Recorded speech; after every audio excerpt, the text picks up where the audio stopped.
জাতীয় সংসদ নির্বাচনের তফসিল ঘোষণার আগেই অন্তর্বর্তী সরকারের উপদেষ্টার পদ থেকে পদত্যাগ করবেন বলে জানিয়েছেন এলজিআরডি উপদেষ্টা আসিফ মাহমুদ সজীব ভুঁইয়া।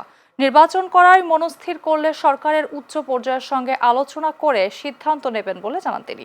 তবে এনসিপিতে যোগ দেবেন কিনা তা জানায়নি আসিফ মাহমুদ। আজ সচিবালয়ে সাংবাদিকদের প্রশ্নের জবাবে তিনি এসব কথা বলেন। আসিফ মাহমুদ বলেন, সরকারে থেকে কারোই নির্বাচন করা উচিত নয়। উপদেষ্টা আসিফ মাহমুদ বলেন, বর্তমান সরকারে আরও অনেকে আছেন যাদের রাজনৈতিক সংশ্লিষ্টতা ছিল এবং আছে, তারাও ভোট করার চিন্তা করলে তফসিলের আগে পদত্যাগ করা উচিত। আমি বলছি যে যাদেরই রাজনীতি করার ইচ্ছা আছে সবাই শুধু হয়তো ইয়ার কারণে পরিচিতি বেশি হওয়ার কারণে আমার বা মাহফুজ ভাই বা ছাত্র উপদেষ্টাদের কথা বলে থাকেন, কিন্তু এই সরকারে তো আরও অনেকে আছেন যাদের পূর্ববর্তী রাজনৈতিক পরিচয় আছে, এখনও হয়তো আছে এবং সামনেও রাজনীতি করবেন কিংবা নির্বাচনও করবেন। সরকারের বিভিন্ন জায়গায় হয়তো আরও অনেক এরকম আছেন।